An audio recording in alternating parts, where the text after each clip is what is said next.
من خلق وهو اللطيف الخبير. هو الذي جعل لكم الأرض ذلولا فامشوا في مناكبها وكلوا من رزقه وإليه النشور.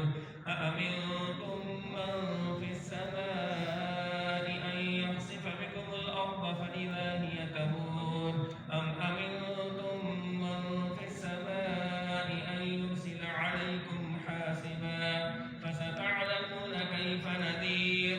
ولقد كذب الذين من قبلهم فكيف كان نكير. أولم يروا إلى الطير فوقهم صافات ويقبضن ما يمسكهن إلا الرحمن إنه بكل شيء بصير. أمن هذا الذي هو جند لكم ينصركم من دون الرحمن